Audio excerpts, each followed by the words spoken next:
Recent టైమ్స్లో అబ్బాయిలకి పెళ్ళిళ్ళు అవ్వడమే చాలా కష్టంగా అయిపోతుందని చెప్పి విన్నాను. ఎందుకంటే అమ్మాయిల రిక్వైర్మెంట్స్ చాలా హెవీ ఉన్నాయంట. అంటే వాళ్ళకి 20-30 lakhs ప్యాకేజ్ ఉండాలంట, సొంత ఇల్లు ఉండాలంట, కారు ఉండాలంట, వెనక ఆస్తులు ఉండాలంట. బట్ అబ్బాయి ఏజ్ మాత్రం 30 బిలోనే ఉండాలంట. ఎలా పాసిబుల్ అది? నేను అందరు అమ్మాయిలు అనట్లేదు. 20% of the girls per like okay, తక్కువ ప్యాకేజ్ అయినా పర్వాలేదు అని కొంచెం కన్సిడర్ చేసి చేసుకుంటున్నారు. But 80% of the girls are very very commercial. నేను ఇది ఎక్కడో విని చెప్పట్లేదు, నా సరౌండింగ్స్లో నేను చూసి ఎక్స్పీరియన్స్ అయ్యి మాత్రమే చెప్తున్నాను ఇది. ఇక్కడ ఏంటంటే అమ్మాయిలు అలాగే ఉన్నారు, అమ్మాయిల పేరెంట్స్ అలాగే ఉన్నారు. అమ్మాయిలు హై స్టాండర్డ్స్ ఉంటే పేరెంట్స్ హ్యావ్ టు ఎడ్యుకేట్. అలా కాదమ్మా, ఒకవేళ అబ్బాయి ప్యాకేజ్ తక్కువైనా మంచి ఫ్యామిలీ, అబ్బాయిని కేరింగ్గా చూసుకునే ఒక ఫ్యామిలీకి మేము ఇస్తున్నాము అని చెప్పి మీరు ఎడ్యుకేట్ చేయండి. ఒకవేళ పేరెంట్స్ కానీ ఎక్కువ కమర్షియల్ ఉంటే అమ్మాయిని మీరు ఎడ్యుకేట్ చేయండి. బయట సిచ్యువేషన్స్ బాగాలేవు, ఎలాంటి వాళ్ళు వస్తారు మాకు తెలియదు, ఈ అబ్బాయి అయితే నాకు పర్ఫెక్ట్ అనిపిస్తున్నాడు, కొంచెం తక్కువ ప్యాకేజ్ అయినా కానీ రేపు ఫ్యూచర్లో గ్రో అవుతాడని చెప్పి చేసుకుంటే బాగుంటుంది.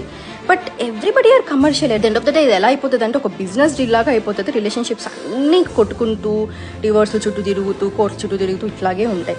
నేను ప్రతి ఒక్కరికి చెప్పేది ఒక్కటే అండి, ఏంటంటే అమ్మాయిలకి అబ్బాయిలకి ఎవరికైనా చెప్పేది ఒకటే ఏంటంటే, ఇప్పటి వరకు మీరు లైఫ్లో ఎన్ని డెసిషన్స్ తీసుకున్నా, ఎంత మంచి స్టేజ్లో ఉన్నా, మీరు ఎంత పెద్ద కాలేజ్లో చదివినా, ఎంత పెద్ద స్కూల్లో చదివినా, ఎంత మంచి మార్కులు వచ్చి మంచి పొజిషన్లో ఉండి ఇప్పుడు మీరు లక్షలు సంపాదిస్తున్నా కూడా ఏ లైఫ్ పార్ట్నర్ని మనం సెలెక్ట్ చేసుకుంటున్నాం, ఎటువంటి లైఫ్ పార్ట్నర్ మన లైఫ్లోకి వస్తున్నాడు అనేది చాలా చాలా పెద్ద డెసిషన్. ఇది మీరు ఎప్పుడైతే అర్థం చేసుకుంటారో అప్పుడు life becomes so beautiful.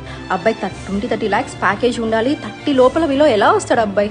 Please girls, like కొంచెం మన మైండ్ సెట్ మారాలి. అబ్బాయి మనల్ని కేరింగ్గా చూసుకుంటున్నారా లేదా, తక్కువ ప్యాకేజ్ అయినా కానీ మనల్ని అపురూపంగా చూసుకునే అబ్బాయిని మనం వెతుక్కుందాం.